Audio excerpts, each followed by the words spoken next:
Welcome to the Global Documentary Team. Tonight we have some guests from our team that is around the United States and around the world. We'll be introducing each one at a time and highlighting some questions about what do we all see as progress this year. We're at our 12th month of high focus on the documentary and the movie. We've used a tagline called "It's more than a movie, it's a movement." So we'll also talk about what is the movement on the ground that we've been doing in each of our respective areas.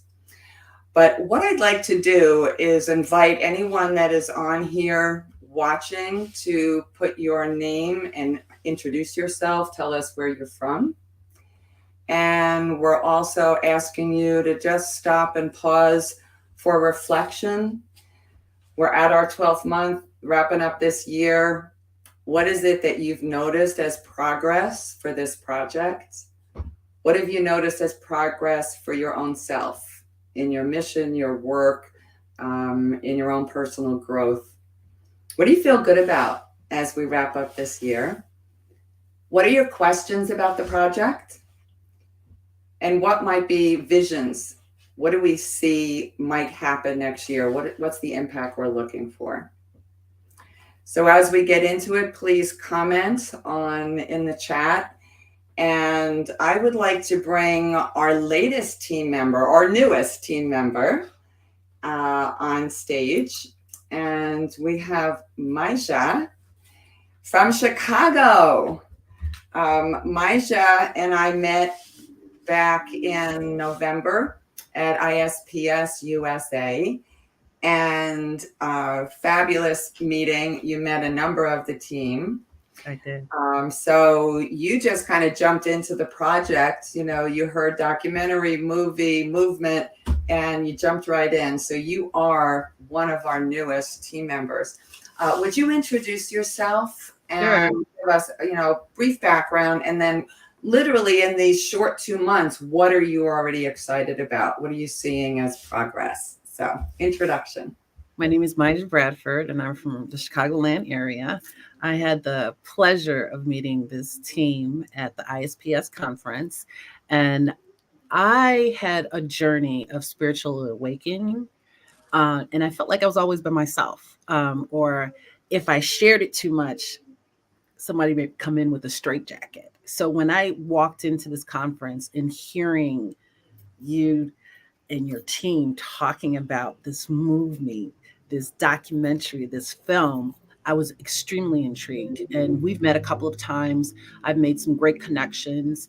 And even as a therapist here in the Chicagoland area, the information I learned at the conference and information I've learned with the team individually has been brought into the office, talking to people, because I really do believe this is a movement.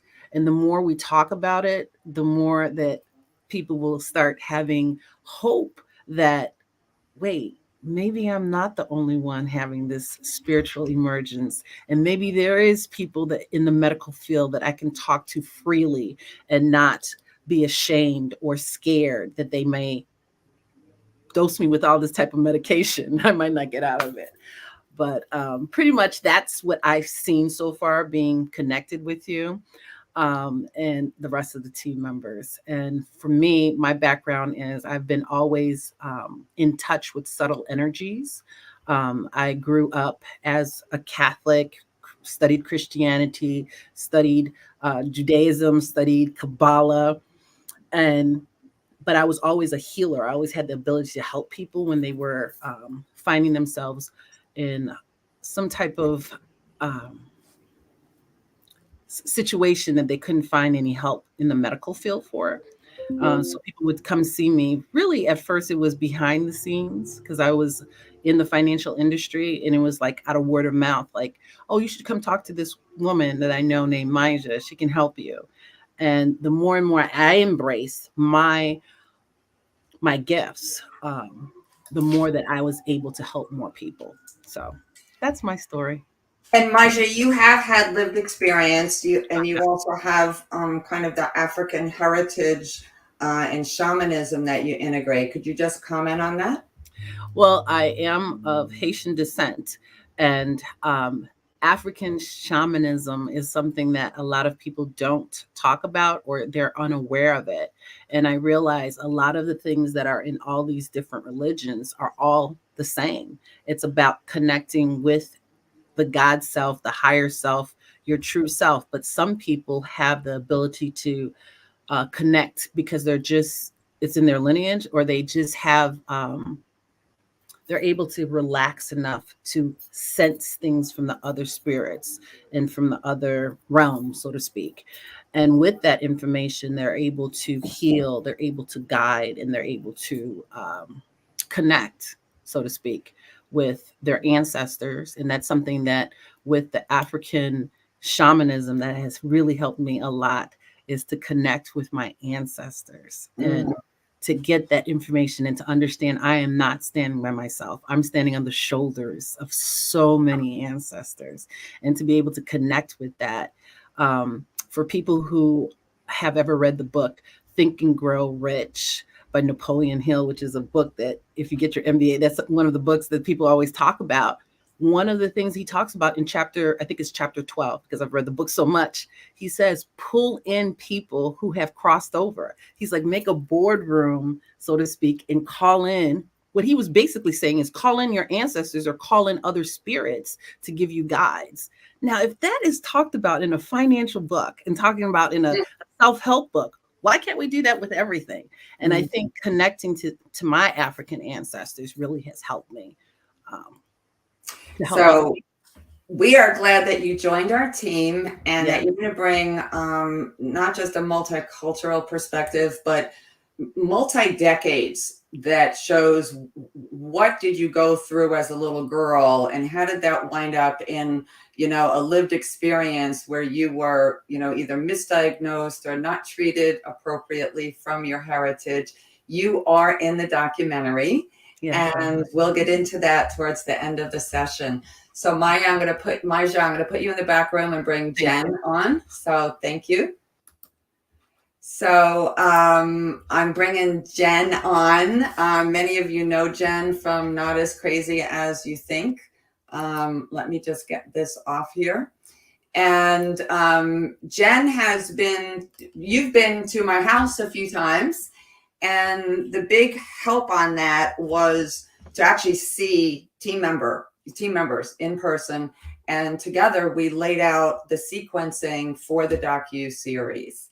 We made progress on writing up what was happening in the 70s, 80s, 90s, early 2000s, all the way up to now. And we see where each of the team members can fit into those decades.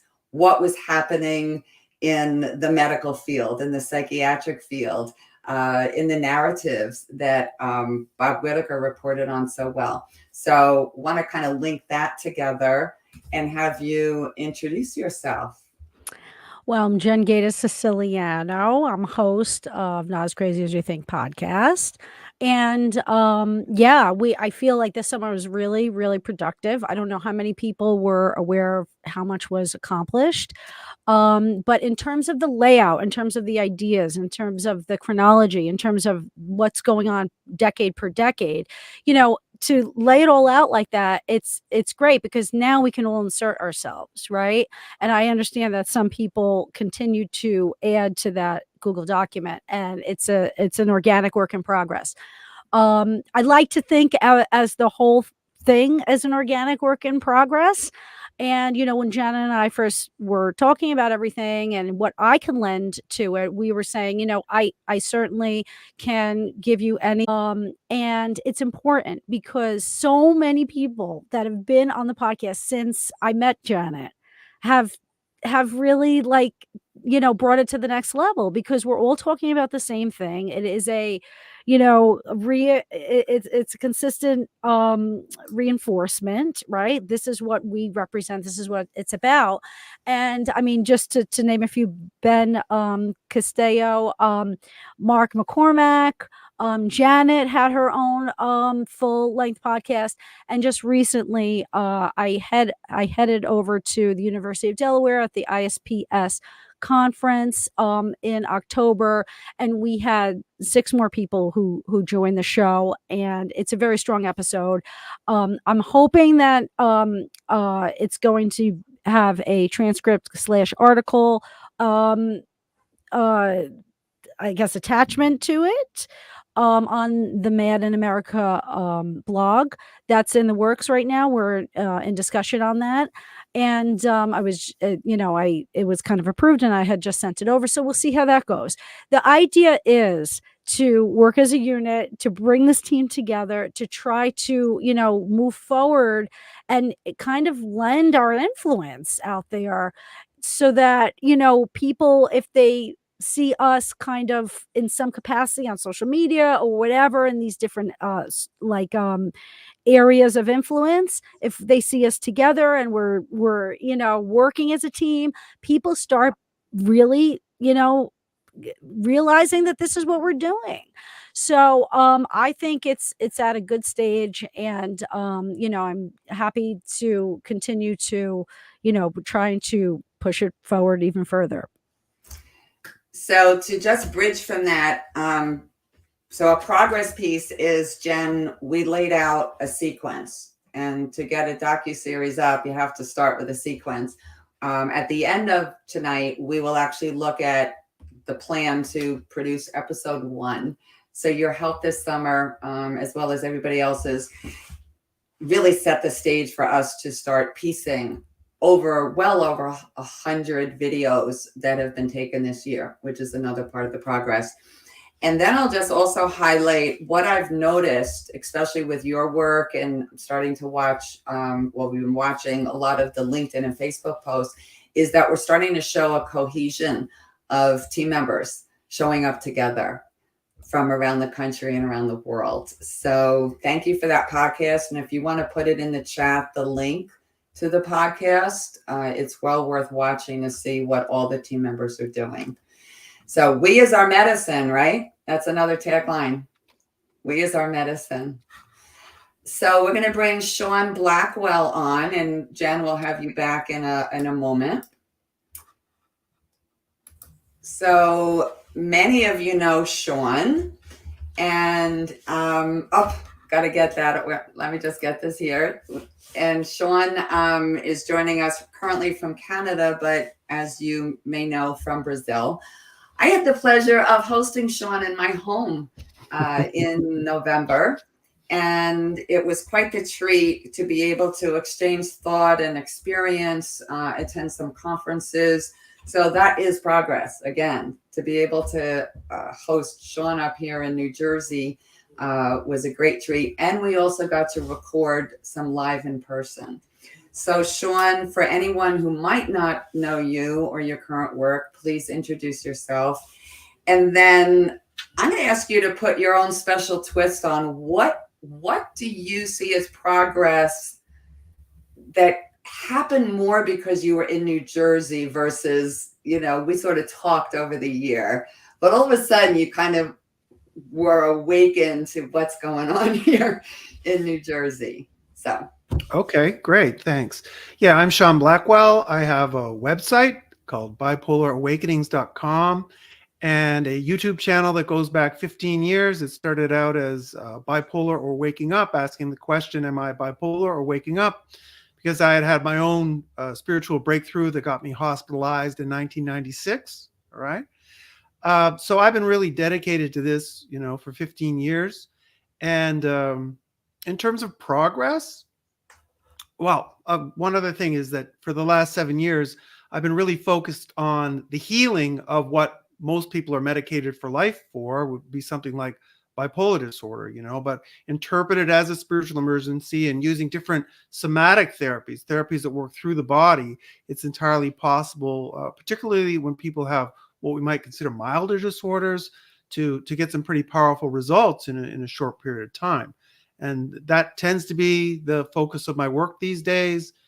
Along with visiting New Jersey, I was in Brooklyn and Philadelphia and Dallas working with clients on 10-day retreats. where we do, this intensive somatic therapy rooted in what's called holotropic breath work. Okay. So that's my thing. I'm looking at starting to do some workshops this year, moving in a direction towards training people. What I thought was the progress for me was, Janet and I had a number of conversations. I'd met Calvin, I'd met Josh, I'd done a podcast myself with Josh, and particularly at the ISPS conference, there just came a level of intimacy. So we don't know each other just about the topic of alternative approaches to psychiatry or anything like that, or the spiritual dimension, but almost everybody here on this call, I know about their lives. I know about their families. I know about their divorces, the family challenges and things like that. And, people's struggles and people's particular focus. I think everybody on this call has a particular perspective on the spiritual dimension of disorders and has a particular goal, so everybody's a little bit different. So bringing everybody together to what I think is a warmer relationship, because certainly for me, I've been doing most of this work alone or in quite isolation for 15 years. I've got a few strong contacts, but I've never worked on a regular basis with a group like Janet's put together of many different people with different skills and different interests. And so that's been really great. I'm looking forward to see where everything goes in 94. Okay. So we'll highlight another piece of progress, because Sean, you did attend not only ISPS, but you attended the Rutgers University Medical School conference. Right. We had a few of us there, and I highlight that as huge progress, for the whole arena we're working in, but also for the documentary, because in the documentary, we want to show current events. What is happening, in the United States, in Canada, around the world. And you witnessed a medical school start to present on the differences between spirituality and psychosis. You witnessed psychiatrists speak on there is a difference, and we need to be careful not to to diagnose so quickly. So I want you to highlight that as progress, for the documentary, that we actually were present there and you witnessed what was said at a medical school. What astonished you, what surprised you? Sure. Well, the main reason I came up from Brazil, the first thing was that I heard that there was this conference on psychosis and spirituality at Rutgers Medical Center, and Dr. Calvin Chatlos, he's a psychiatrist at Rutgers. And so right away I was like, I want to be there, and Janet accommodated, and Janet, Calvin, and I went to this conference. And the first thing was Calvin introduced me to the president of the American Psychiatric Association. And just to physically be there in his presence, Petros Lavanas, yes.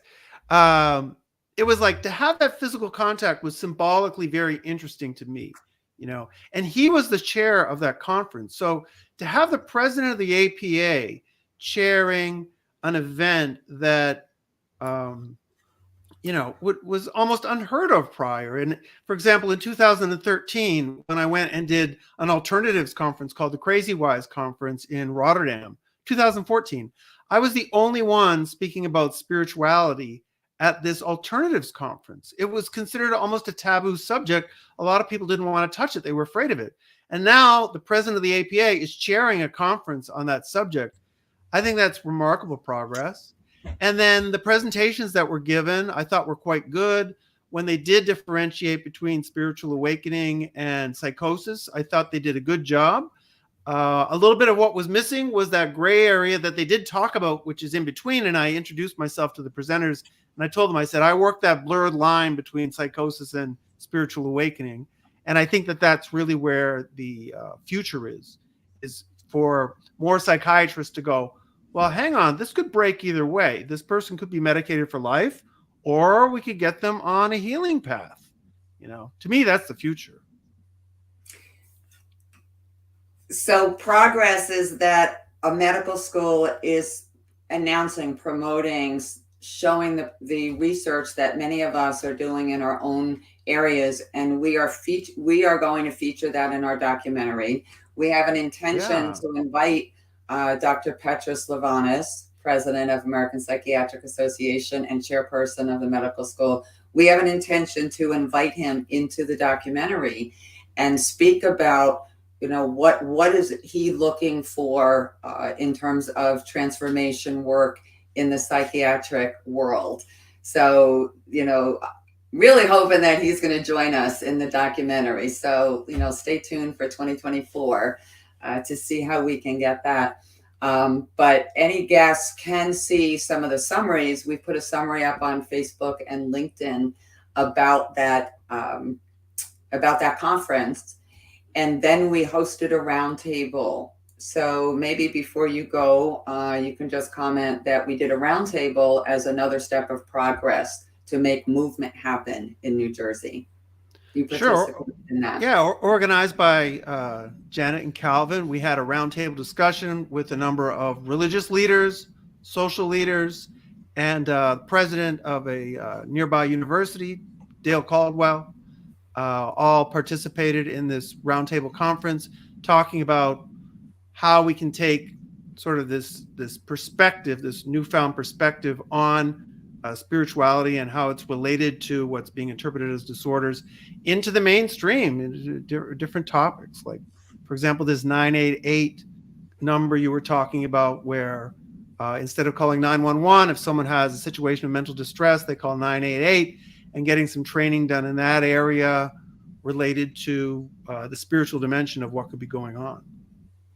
So great highlight on progress. We'll kind of summarize this towards the end, but so for now, we'll put you in the back room and we're going to welcome Joshua up. All right, thanks. So thank you, Sean.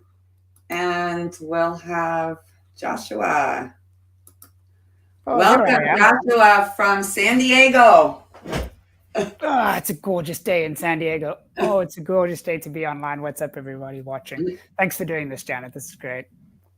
You're welcome. So many people do know of you and know you, but please still introduce yourself to us in terms of what work you're doing. Why are you in this documentary? You were actually in the early crowd. We met last fall before we really officially got started. And so, you kind of have that history over a year of us just talking about it until we really officially started in January. So give us a briefing on your work, but why have you stayed with us now over a year? What do you see as the progress happening with this documentary to make it a reality? Oh, it's been beautiful to watch. It's so cool to see how a vision can really manifest into relationships and tangible change. A little introduction about me. Hi, guys. I am Joshua Roberts, born and raised in Cape Town, South Africa, now living in San Diego, California. Through my bipolar 1 experience, I had a complete spiritual awakening, which I completely misnavigated for the first 6 times. 6 involuntary psychiatric hospitalizations. You would have thought I would have learned after the 4th. Nah, it took me 6. 2 arrests, I blew $86,000. But it was a completely spiritual experience. And so now I spend my life fusing the worlds of psyche and spirit, joining psychology and spirituality. So studied psychology, and then I went to seminary in LA to study the world of God, which has enriched my understanding of mental health, and the understanding of mental health has enriched my understanding of God. So it's really been this synergy. And I work with NAMI, my own company, Inspired Mind Mental Health. I work with the County of San Diego here through a nonprofit called Interfaith, training faith leaders on the power of mental health and mental health professionals on the power of faith. So even the County of San Diego sponsors things like this, which I think is fantastic. And I've teamed up with the National Empowerment Center to package neurodiversity gifts, to say that there can be gifts from being wired slightly differently. It's a paradigm shift, and I think we are in the midst of a paradigm shift.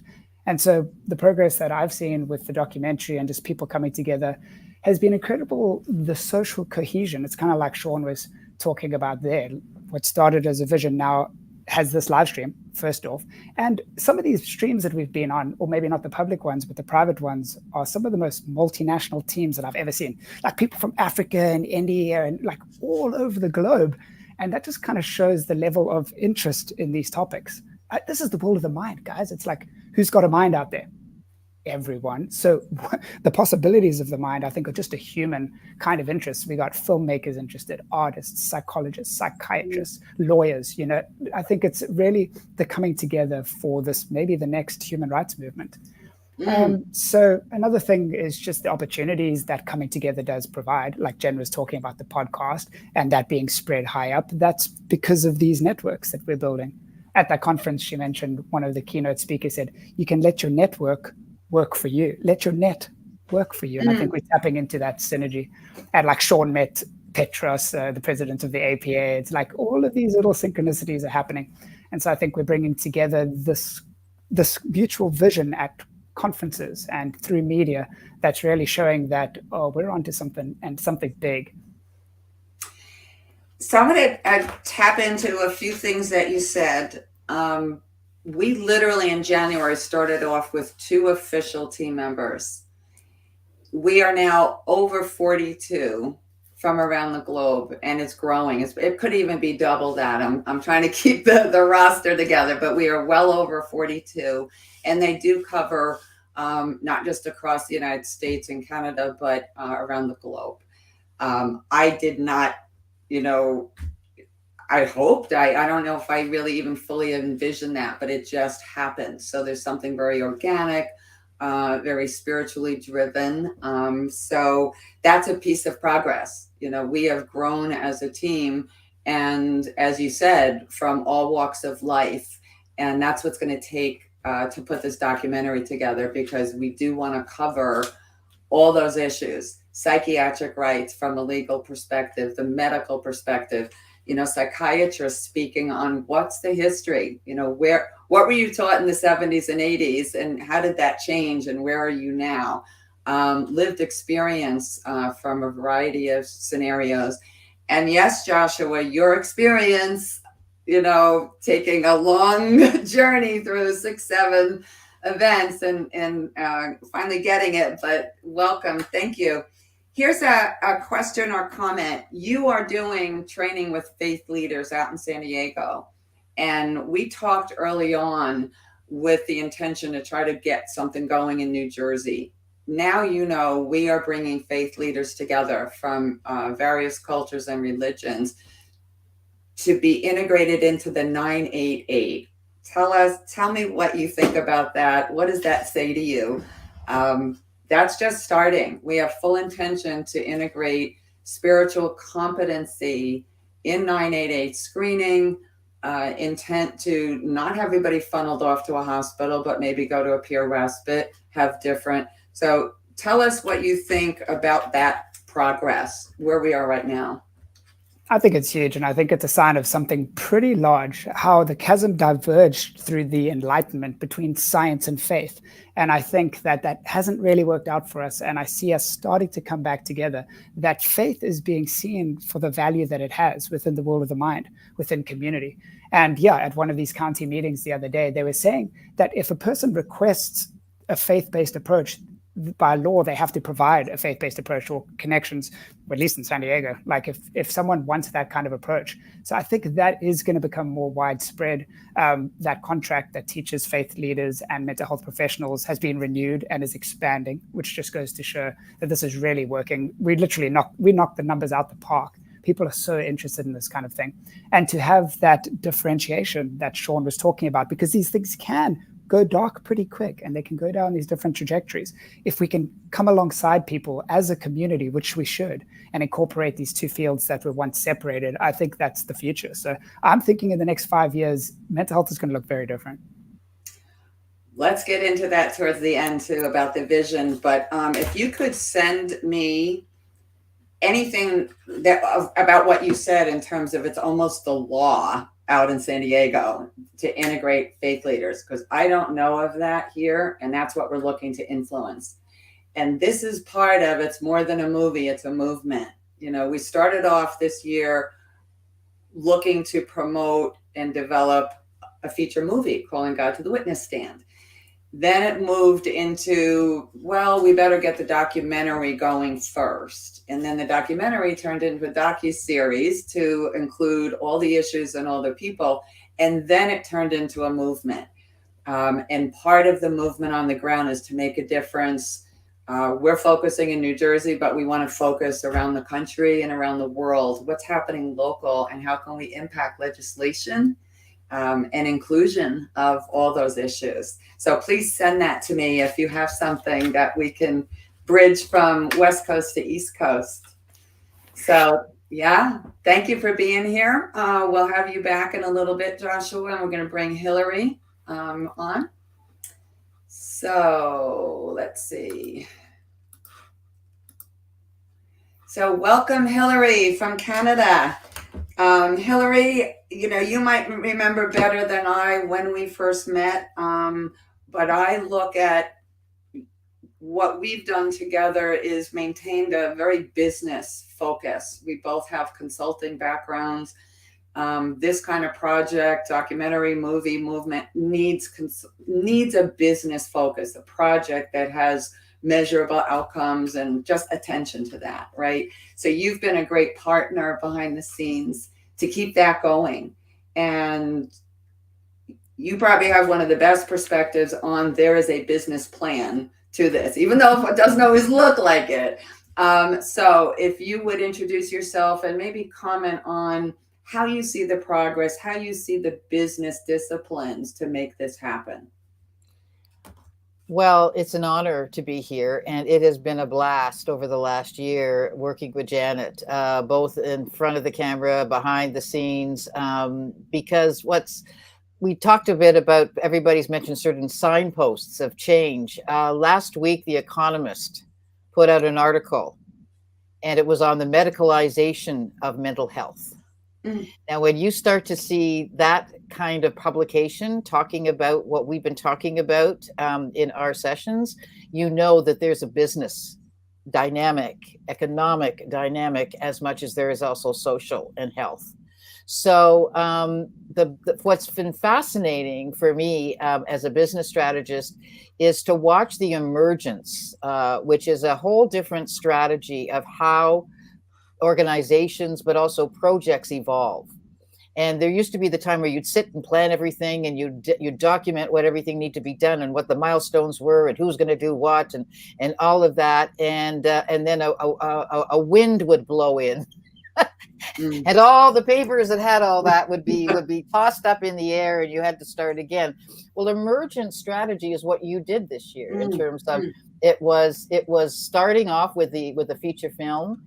And then saying, we went down quite a long road with that, and met each other, and that was the context of us meeting and seeing each other, and Joshua, for an example, what a great gift meeting him was, and then just as children learn, they don't have an experience and then stop and say, now, how do I analyze that? What did I do? What did I learn?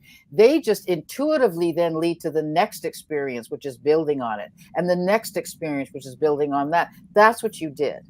And so as we started to converse, and the group started to meet, and the different players started to come in, and the different experts started to be interviewed, and all those things that started to happen, it started to a different strategy emerged from all of that research and emerged from all of that. So as from the business side, I applaud you for allowing, because many don't know how to work with emergent strategy. And yet in our dynamic changing world, it's the only way to work in many cases, because you have to be deeply intuitively listening in.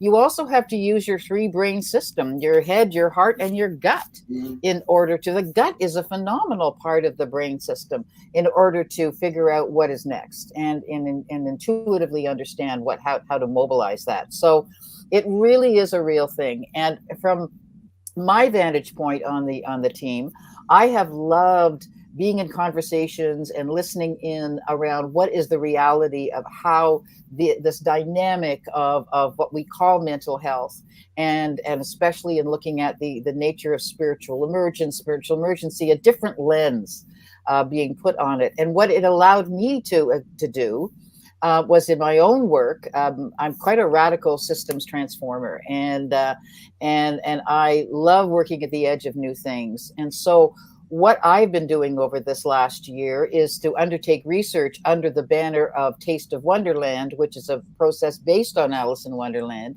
going down the rabbit hole.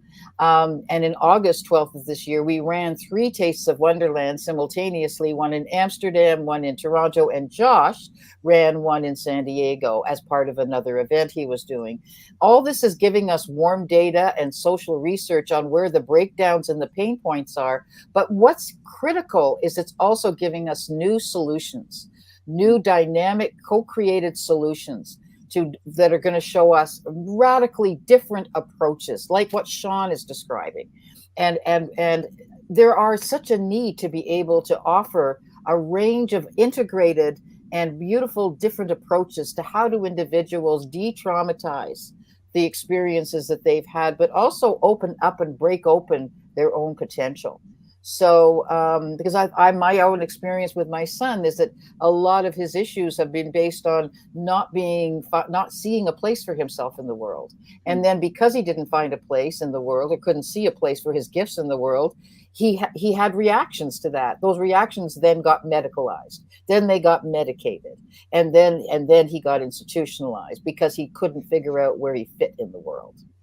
So I have a radical mother who is saying enough. There are solutions out there. There are changes possible. There are ways in which we can do this, and we have a global team now. But it's also what I'm also going to applaud you for is grounding it in place, because you're grounding a lot of this work right now in New Jersey. I'm doing the same in Canada. I'm grounding it in a city for real experience, for a community to come together to explore how they can bring about radically different services to support a best life for all.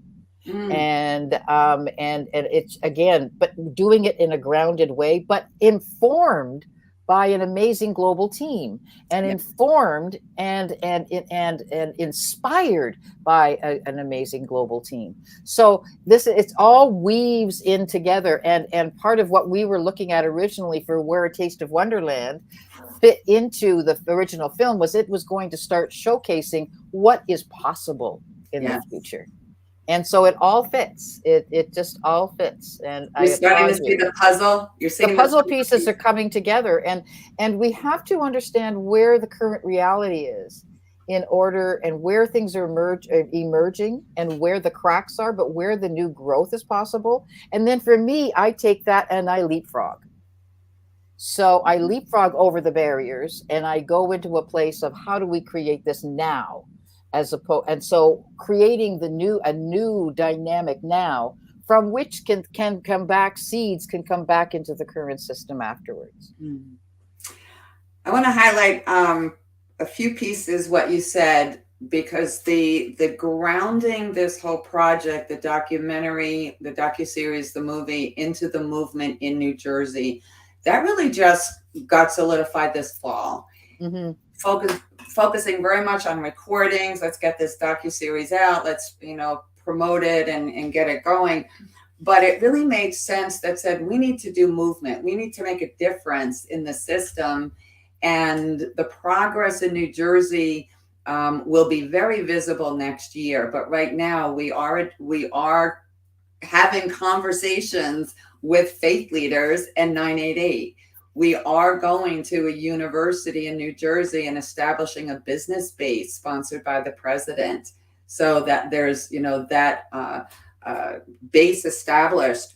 We are partnering with CSPN New Jersey, Collaborative Support Programs of New Jersey, to see how do we move from 3 peer respites to a peer respite in every county. We believe we can influence that.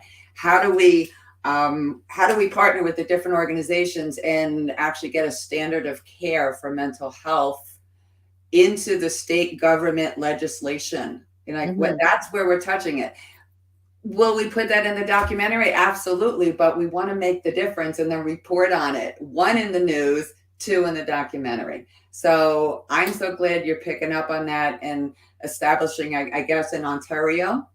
Yes, we're looking at Ontario. But the other interesting thing is that as you're doing that, it also helps inform the R&D that I'm doing in terms of if we were to leapfrog over, what would need to happen. It's the and. It's the beautiful story of and. It's not the either or of let's focus on this in this local place. Or should we look into the futuring and the dynamics of what is possible.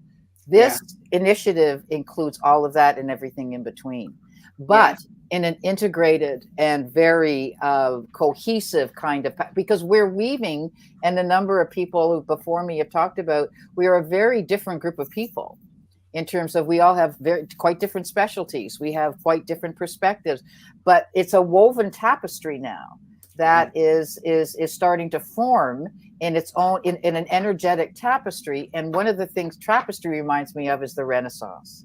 And so we are bringing in our own Renaissance in terms of a rebirth and doing it in all of our own different ways, but in an interconnected form. Interconnected. Let's pick up on that as we bring everybody back in a little bit and talk about the future, what we really believe. So thank you, Hillary. We'll have you back in a moment. We'll bring Dr. Chatlos on as our last guest for this evening. And Dr. Chatlos, it was you and I in the beginning in January, starting off and saying we're making a movie. And you were our first investor. So thank you for putting that investment in. That's actually carried us this year and helped us produce what we've done. You also have been presenting all year round on the spiritual part of mental health, sharing your personal story, coming out of the closet, and have a strong desire, commitment to influence how psychiatry evolves, among many other things. So share your background and give us some briefings on what are you seeing as the progress this year? And then we'll also get into where are we going. So what do you see? We're at our 12-month mark. I think you're mute. For those of you that don't know me, I'm an addiction and child and adolescent psychiatrist located in New Jersey at Rutgers University. And probably in terms of my response to your question, Janet, really was triggered by Jen's description of the podcast. It is so easy for us to get into a battle between psychiatry and psychiatrists and mental health and alternative ways.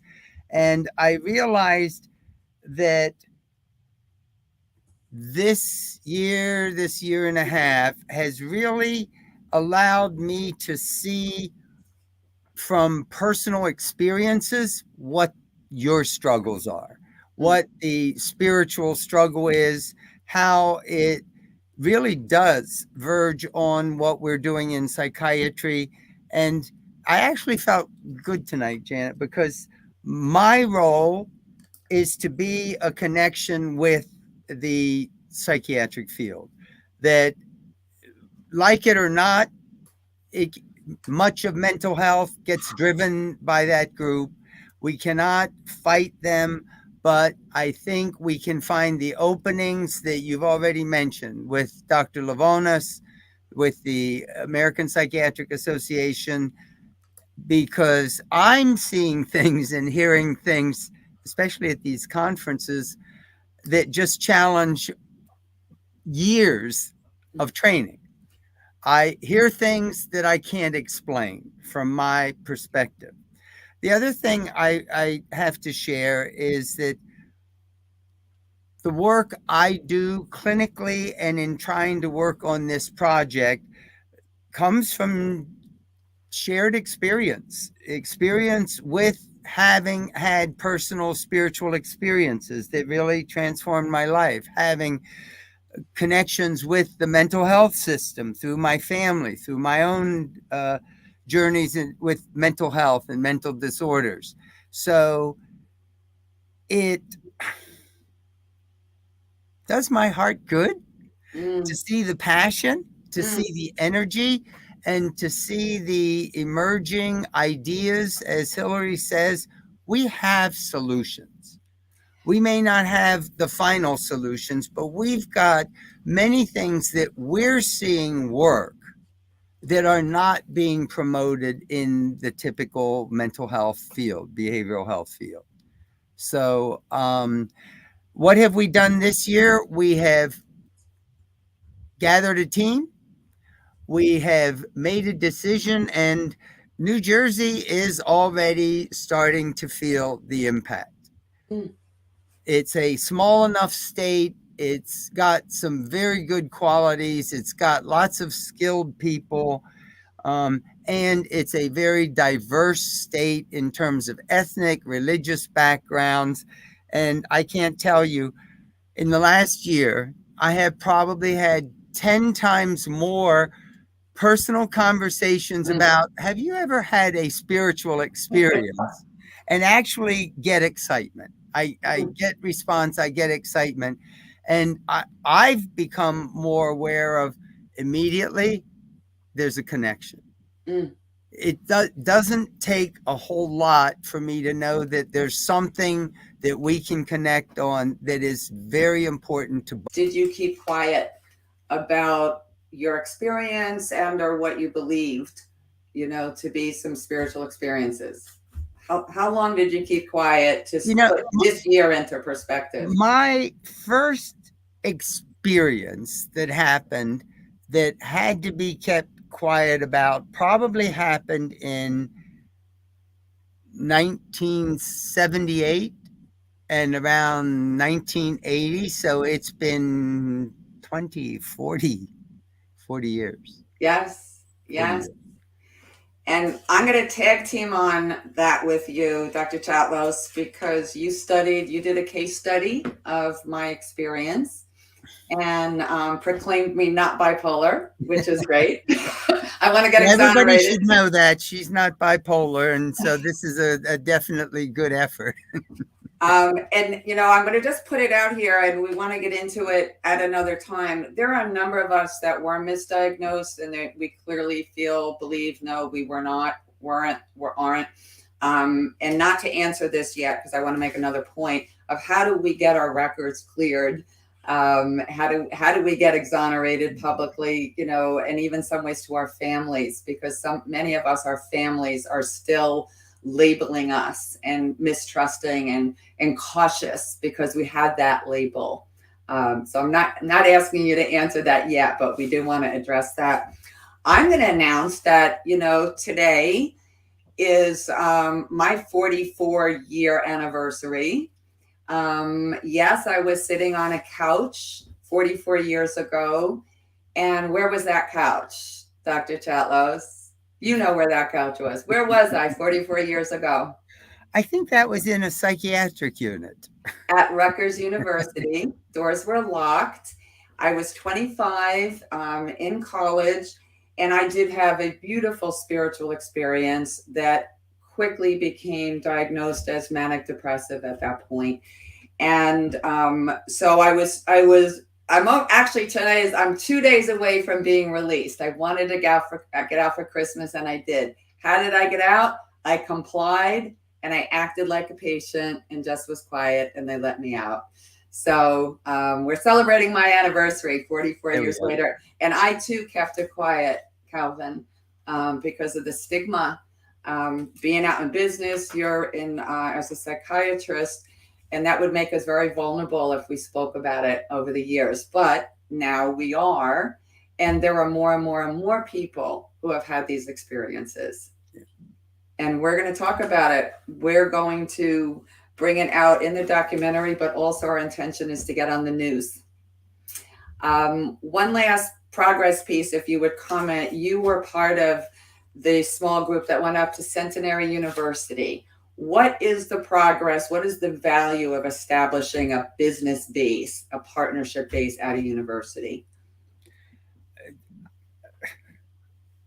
I could almost say I was blown away. We have an opportunity with a president at a university that sort of holds our vision, and he's willing to have it be at a place, and that his entire efforts are working toward looking at what he calls post-traumatic growth, but from a spiritual healing perspective. And as he says often, I don't know of many people, if anyone today, that has not had trauma that we're all hurting from.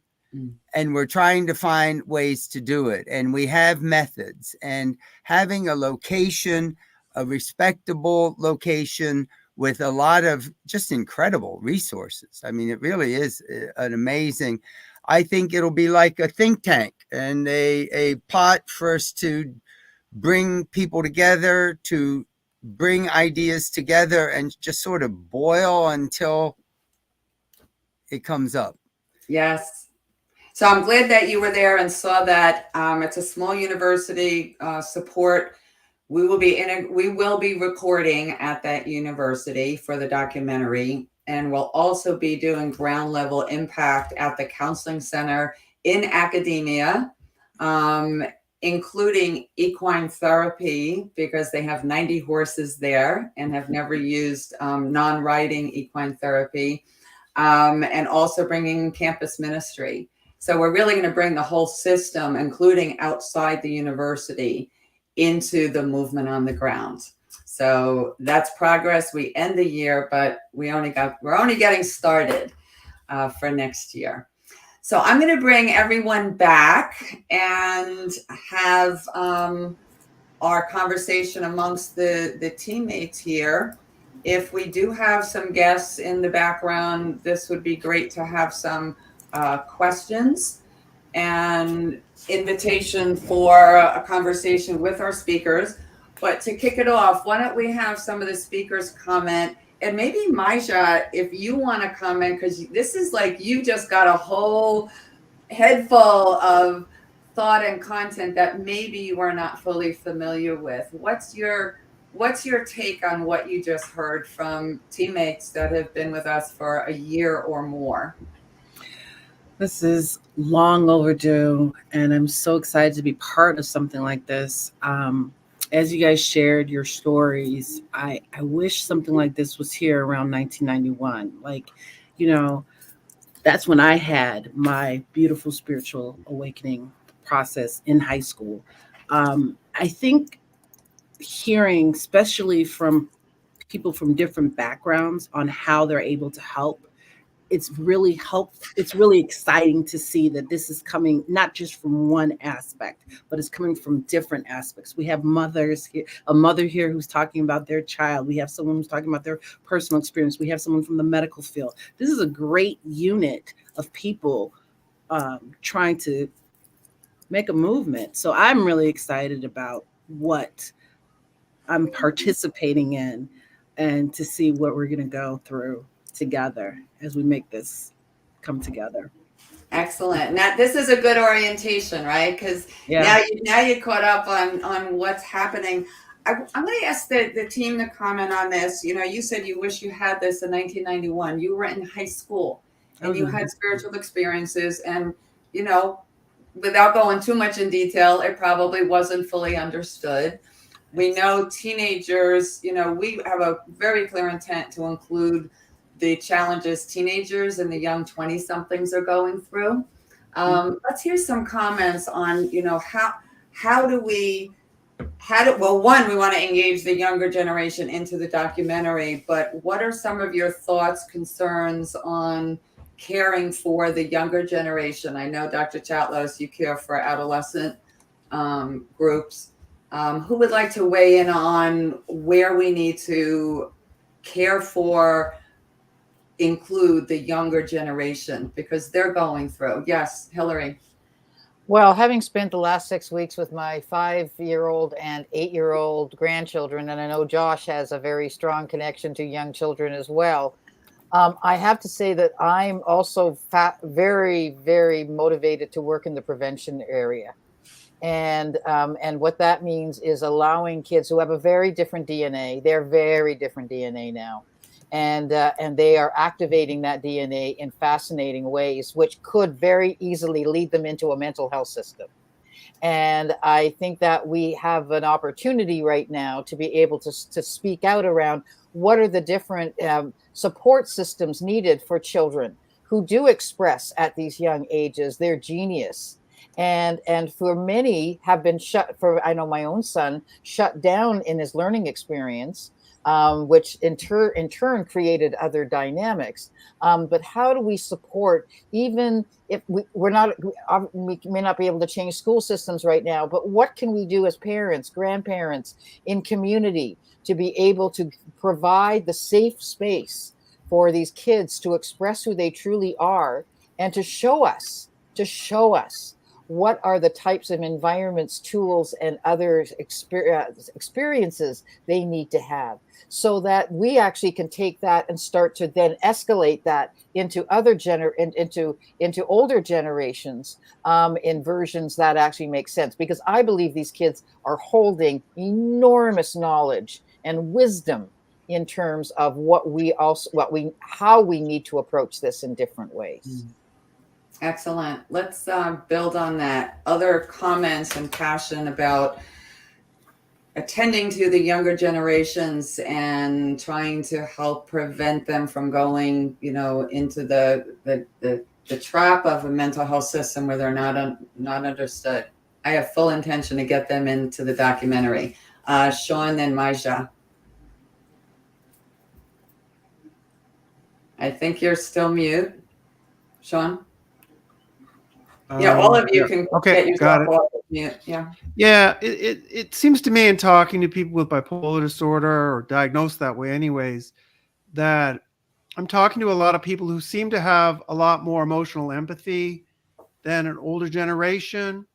A lot of artists, musicians, actors, dancers, people like this, not a whole lot of engineers and accountants. And I think when you look at the younger generations, there is sort of a greater emotional sensitivity, but we're not giving them any tools in how to deal with their emotions particularly well. I think there needs to be sort of an emotional hygiene sort of program for people, so that they can release emotions that they are literally absorbing from the people around them, and in relationships that are a little bit demanding and challenging, and there's techniques for that, but they're largely not used. Everything we do in psychology, for example, is very intellectual. You talk about how you're feeling angry. You don't, so it's all intellectualized, and I think we can get a little bit more primal, and that could be very helpful for a more emotionally sensitive generation. Mija. I think the younger generation kind of got it. They're like, I'm here and hear me roar. I don't know if you guys are aware of how they're even enforcing that people use certain pronouns. That's part of their spiritual awakening process. If you were to think about whatever is a higher power, it's not male or female, it's pansexual, it's all of this. All of these words, these pronouns, are really forced by the younger generations, and they are taking a stand. I'm seeing that, but it also comes into social economic background, comes into play. So people who have more, they're more affluent, they're able to explore things a little bit more than people who are in lower economics for younger kids. That's what I've seen in the Chicagoland area. And I think we can learn so much from them, because they are like, something doesn't sit right. No, I'm not going to take this medication. Or they take the medication just to help them with their grades so they can get past whatever needs to be passed. So they know how to work the system. That's what I've been seeing with a lot of the teenagers that I see as clients, that they know how to work the system so they don't fall into hospital care. And they use a lot of TikTok psychology. Like, I'm shocked at how the kids will come and tell me, oh, I found this on TikTok and this is what they told me I need to do. And I'm like, oh, okay. So for us to probably get in contact with them, we're going to have to use their resources, their avenues, which is TikTok, Instagram, and they're not on Facebook. Right, for sure.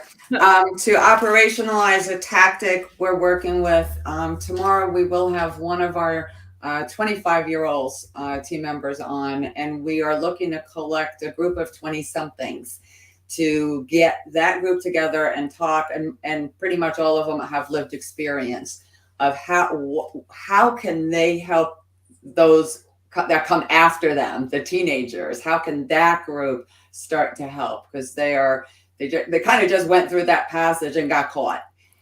So we do have a full intention to have the 20-somethings on, and we will start tomorrow with Marlena.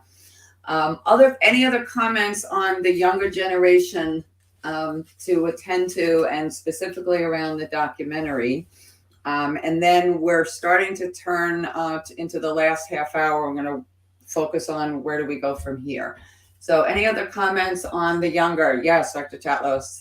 Yeah, I hate to be a downer after listening to Mija talk about the young people. I'm involved in overseeing the mental health services for the young people in the state of New Jersey. So I get a chance to look behind the scenes, and I am seeing such incredible pain and trauma that we don't know how to deal with. And the way the system is set up is they just get deeper and deeper and deeper into the system without finding the ways to, and I guess Sean is one of the ones to talk to, that we've got to get right in there. We've got to wrestle with the demons. We've got to look at the terrible impact that minor traumas sometimes may have on a 6-year-old. We may think it has to be something horrible, but it doesn't. Young children are just so affected by the giants that they live with in the world, and what may seem small to us is huge to them. That's why I think, Janet, if there's some way in the documentary, and I think Centenary University is really a key, that we need to really learn how to heal trauma. The trauma, and not the severe trauma, but the trauma of life, just the way the culture is designed, the subtle prejudices, the systemic racism, I get hurt, so I'm going to hurt you. The vengefulness, the attempt to get back at people rather than open up and cooperate and work together. I would just like to just add to that, in terms of a project that I'm working on right now called 10 Million Kids, is actually looking for children to help us understand how to deal with trauma. And because they actually know how to transmute it. If they are given the space and the encouragement, they can actually teach us. And the other thing I want to say about teenagers is that they are at their prime of risk taking. And what we do know is that that we as a civilization cannot evolve without teenagers taking risk. Because if they don't take the risks, then we don't as a civilization, as they grow, take risks. So we have knowledge about these generations that we're not tapping into when it comes to really beautiful. And I would also say that children can help us joyfully deal with trauma, not go into the darkness and the depth and the crap. They can help us move through trauma with joy. And if we can figure that out, holy cow, what an amazing opportunity we have to bring that kind of knowledge into working with individuals that did not have that opportunity when they were 6 to release. Yes. Jen. Yeah, I just want to hop in here for a moment because I'm a middle school teacher in public school. So, one of the things that we're trying to do is change the paradigm in some capacity, right? Bring this new level to it. But the paradigm is in the system and it's very rigid. And I've been warned, even with my podcast, like, you're going against the system. And I'm like, they're like, we subscribe to this system. And I'm like, I know, but, I am a person with lived experience, blah, blah, blah. And, the thing is, one of the things that a lot of young people deal with is this sense of when they do struggle and they end up in the system, there's this overriding authority that's still telling them chemical imbalance, still telling them, there's no way to heal. You're going to be like this for the rest of your life. They're written off and they're thrown away that young. So I feel overall everything that you're saying is beautiful.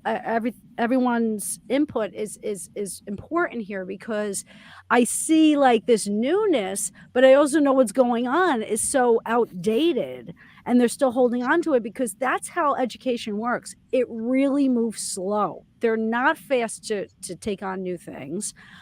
Especially, I mean, look, the World Health Organization just came out with this, condemning of the biomedical model on many, many levels. And like, that's not even being addressed in the school systems. So I just, I just hope that we can keep moving forward because I do believe that these alternatives can be pushed in more and more and more. And if this like rigidity could be lessened a little bit in terms of lifelong labels, in terms of, lifelong medication, this convincing the child that there's something wrong with your brain, this is still going on. We're like on the cusp here. We're on the edge, right? We're trying to change the language, but that language is still really, really instilled on every level to the point that teachers will get in trouble if they don't, if you see a child talking about self-harm, you better, talk to that administrator. Otherwise you will, you can lose your job. Wow, there's a lot to unpack there too. Just highlighting it here is helpful. We will get into that again in the documentary. There's so many topics to cover. Trauma will be addressed because it does cover a wide variety of issues that connect to this. But the younger generation, the system, you raised the topic of chemical imbalance. I would hope by now people realize that narrative is not correct. But if we go out and ask the general population on the street, most people would think that it is still the truth, the narrative. What we want to do in the documentary is change the narrative, get some of the clarity out on the research and start to inform. We want to get into the news so mainstream media can start to do some of the education and informing. Any other comments on younger generation? I picked up somewhere that, I don't know if it was the younger generation maybe, that said they actually, some population like the diagnosis because then they can focus on it. Like it named something. Has anybody picked up on that? Oh yeah. Yeah. A lot. Yeah. So it's kind of, yeah, I don't know if there's anything to say about it. Yes, Josh. Yeah, I'd love to redeem these terms that we use, like bipolar and like schizophrenia. What if these things weren't seen as derogatory, but they were seen as neurodiverse gifts? Right. And so it's like there were derogatory terms used in the past that now have become cool. Like I think maybe instead of trying to change the whole language system, we can opt it from the inside. We can co-opt it from the inside like a Trojan horse. Yeah. I think that's honestly the way to go because TikTok you mentioned, right? One of the big things is finding your own identification with a label. And there's a softening of the anxiety when you have this sense of, oh, I know what it is now, right? But the thing is, my lifelong label, okay, being told that I was, there's something really wrong with you. I started saying, no. Okay, yes, if you look at the DSM list, that kind of describes me. but I'm owning it and I'm celebrating it, and it is not pathologized. We have to depathologize with the kids, and that's where you can get to the change, because it's true. These things are really highly descriptive, and sometimes they hit it right on,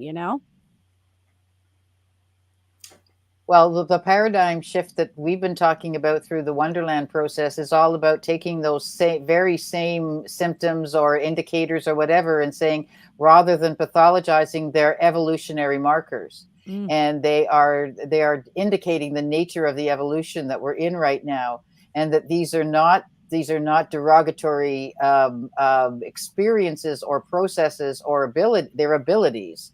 And as Josh talks about, the neurodiverse abilities. But they're also, I do believe, they are markers for how we are evolving. And as AI comes in, and as all the other technology comes in, there's going to be a massive exploration of what does it mean to be human. And as we start to really get into what does it mean to be human, we're going to start seeing that the individuals with these labels and with the pathology can in fact be the reframing as being the evolutionary leaders and pioneers. And what does well-being mean when you are sitting in that realm is very different than what we deem to be well-being today. Let's take that and bridge into our last 20 minutes here. We are at the end of the year, but we're about to start the beginning of a new year. And part of tonight was about let's lay out what can we expect to happen in 2024? What do we hope to happen? What is in our business plan to make happen in the documentary, the movie, the movement? And so let's even hear from each of the guests, and it could even be repeated of what we've said before, but let's focus on what do we believe, want, hope to, or working for to happen next year. And you can focus on your own business area, and then also what you hope to happen from this documentary. I'm going to start with, we have a new producer, Brian Nitto, and he is producer director. He has taken over this project in the last few months. Amazing work, pro bono, just really sunk his whole mind, heart, body into it for the chance to do it.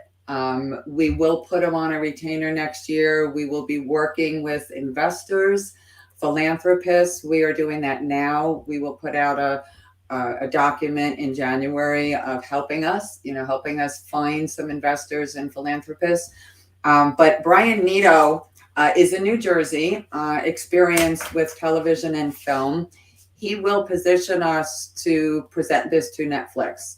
So we have at least one place that we know it will be presented and what will be presented. The second landing spot is we are looking to produce episode 1 of a 3-part series in the first quarter. We have most of the recordings done. We will add some new recordings. And we will partner with Centenary University, the film school, to do some of that recording as well. So first quarter, we're looking to have episode 1. Many people have told us some documentaries take 5 years. Well, I'm still saying we're going to leverage the last 44 years of prep, and in 1 quarter we can produce. Anyone that wants to help us, we're putting the whole sequence, piecing stories together. We will be focusing on that in January. So that's the first thing I'm going to shout out, as that is our target for next year. So let's just hear visions of what you want to happen, see happen, can imagine happening.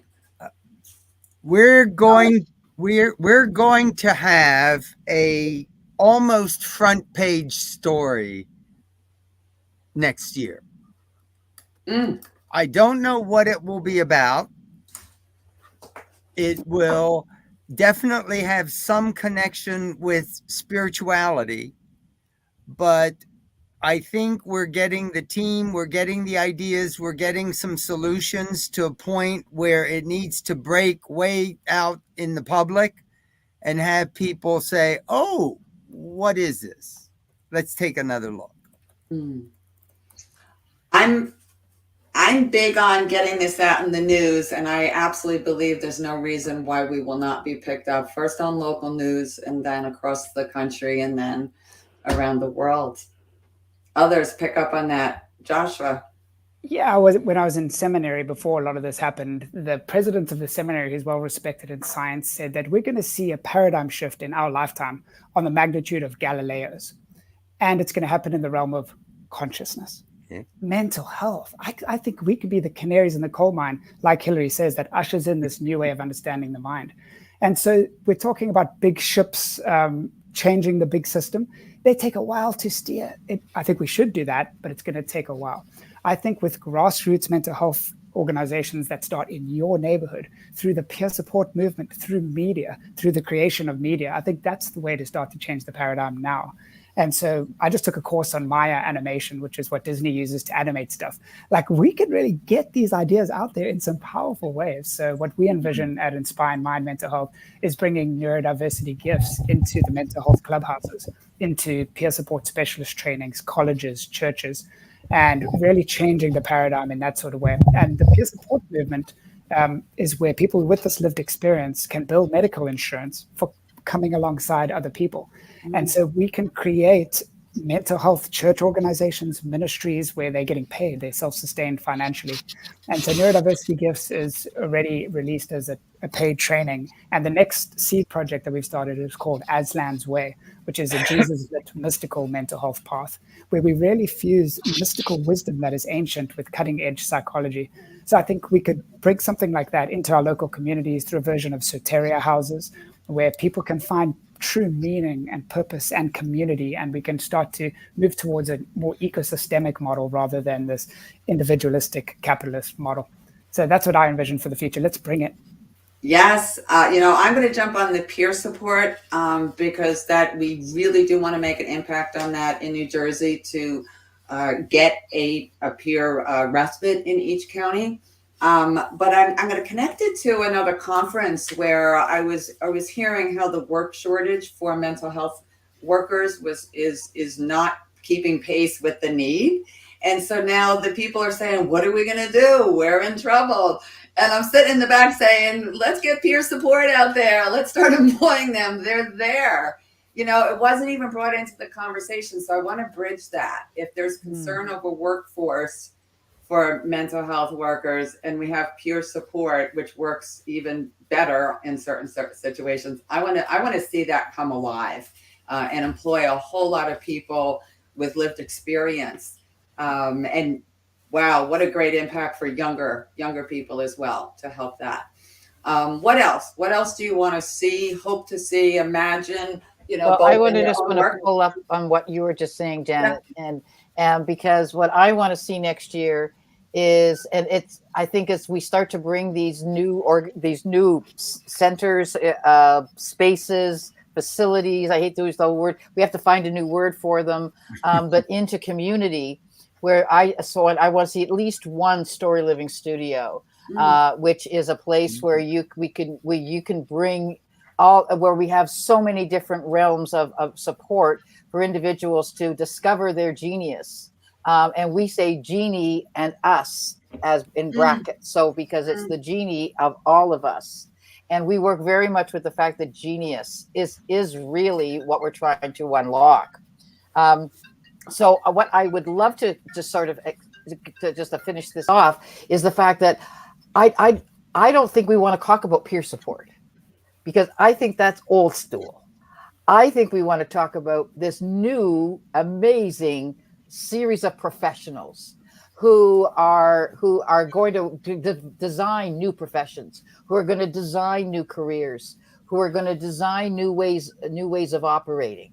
I think that this is an opportunity to be able to design a whole new series of, but from individuals who have evolved from peer support into the new dynamic workforce, play force, force that's going to change the way that we approach best life for all. New force, the new force. Others, what do you see? What do you want to see? Can I step up and and just say, building on what Josh was saying about a new paradigm, and even Hillary, I've read in the alternative blogs like Mad in America so much about peer support, but then I was always thinking to myself, why isn't anybody ever talking about like professionals that really know what the fuck they're doing, because they're working from an entirely different paradigm, And so my vision for next year is to start to take a step towards doing developmental workshops to train people, to get them to understand what I'm doing from a new paradigm, and hopefully even to start training them in what I'm doing in a way that they can safely help people that they love, or people can help themselves if they've been diagnosed, this sort of thing. And part of that workshop is in explaining how, as a society, we do move from paradigm to paradigm.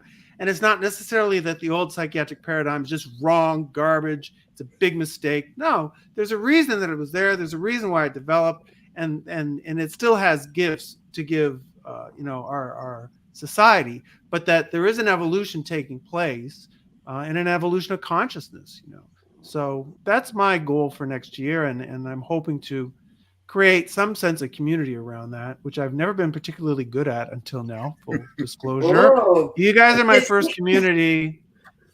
Community's anonymous. I'm not so good with community. John, when we first met, you said, I really don't play well with others in a sandbox. I don't play well with others. I take their toys, I break them.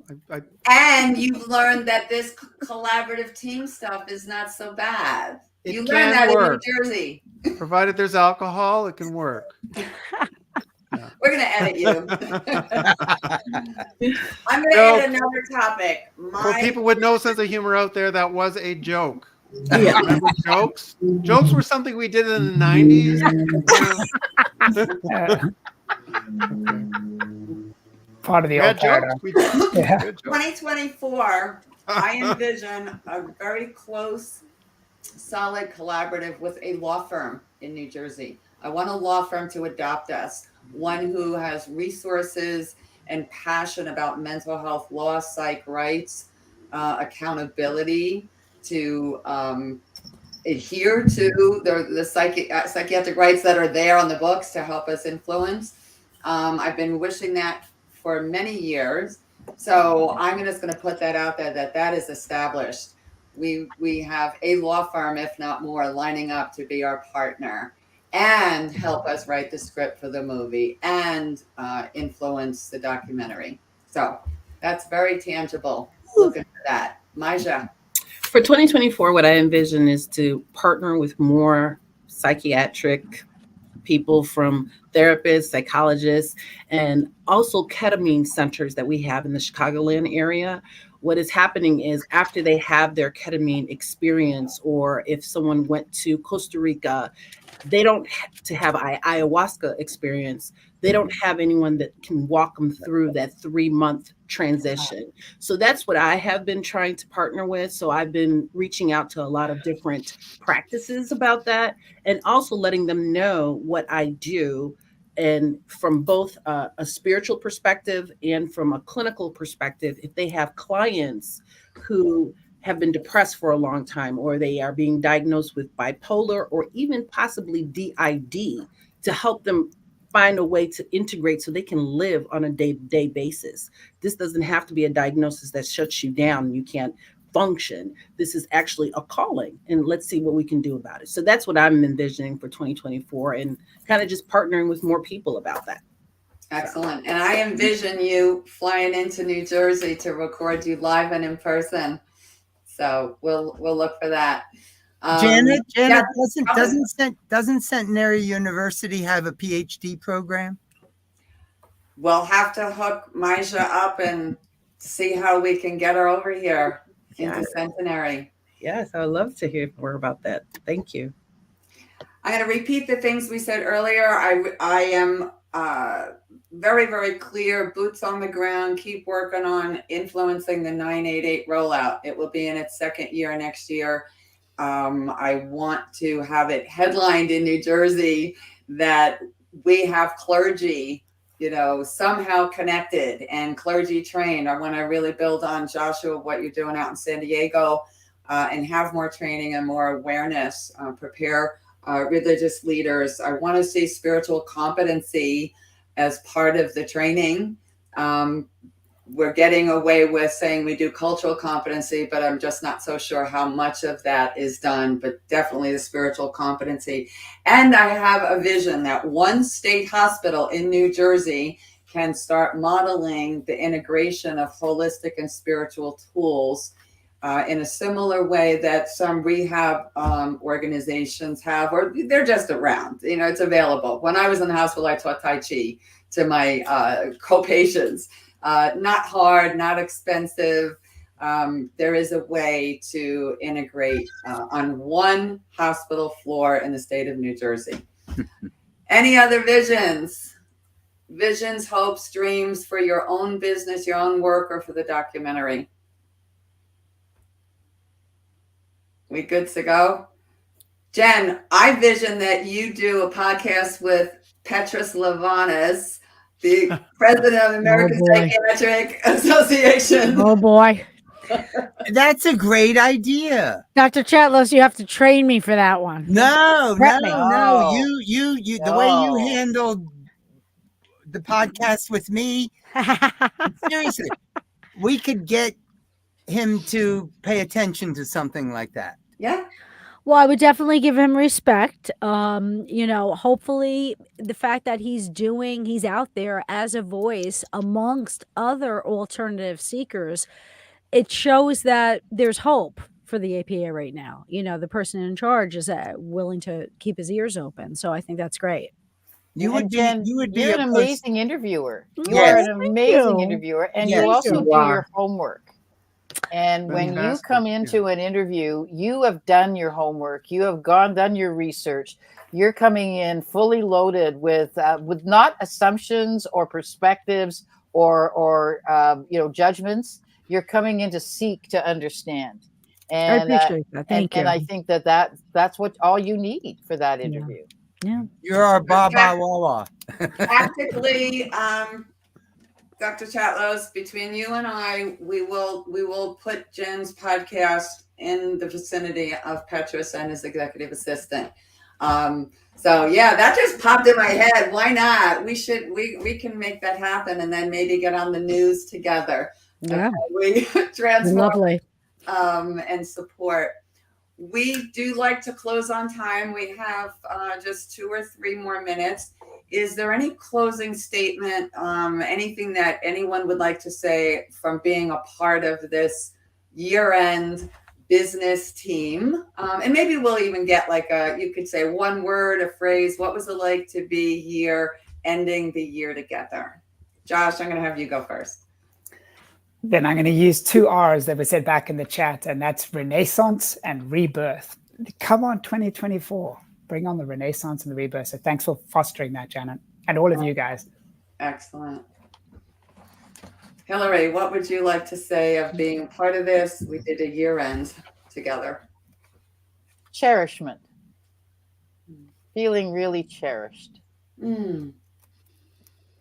Excellent. Thank you. Jen?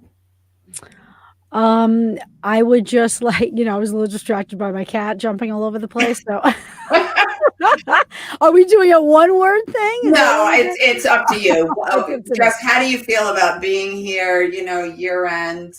I just, I'm actually really excited. I feel like I wish I could do this full time. And it just fuels every part of me when I'm around people like all of you, because this is the vision that I had many, many, many, many years back, when I thought that this would only honestly be arriving when I died. I didn't think it would happen in this lifetime. So I feel very, very thankful to each and every one of you. I'll add on to that, Jen. I find that when I'm with this group, and I felt it at ISPS, I feel great. Yeah. I am trying to find a word for it, but it is friendship, but it's more than friendship. It's a commitment. It's a passion. It's an excitement.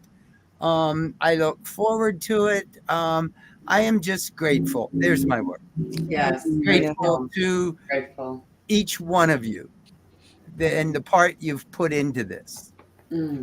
We've come a long way, Dr. Calvin, since January. It's been an exciting journey. Thank you. Yeah. Sean, did you get to say something? Yeah, I'll go with turbocharged. You know, meeting all you guys, it's the same. I think, Jen, you used the word fueled. You guys fuel my fire. Who's this Marlena Kolachenska sending us messages? She's calling us the dream team. I love it. I love She's it. a wonderful artist. Yeah, and Come I hope and to be join us. in New Jersey again. Marlena is a speaker tomorrow at 1:00. So she will be on with a number of others, Sarah Velez, Brett Warshevsky, Laura Lee Scott. So we have a whole crew tomorrow, but Marlena will be on tomorrow. Yes. So thank you, As Marlena. the newest member. What's that? I said, as the newest member, I feel connected. I feel like I found a village. Like I found home. I do. I really do. I feel grateful. I really do. Yeah. I am blessed. I can use all of your words. I have been reignited. Maybe similar, Calvin, you know, all of us. Working at home by myself, I start to like fall asleep on myself. And I'm like, I'm charged again. Thank you. We will do something in the first quarter and invite other team members to speak, but you'll get the recording of this and you'll get tomorrow's recording so you meet the other team members. Thank you for the audience who has stepped in here and visited with us. And we'll see you soon. Blessings. Thank you. Blessings, you guys. Much love. Okay, until next time. All right. Bye, guys.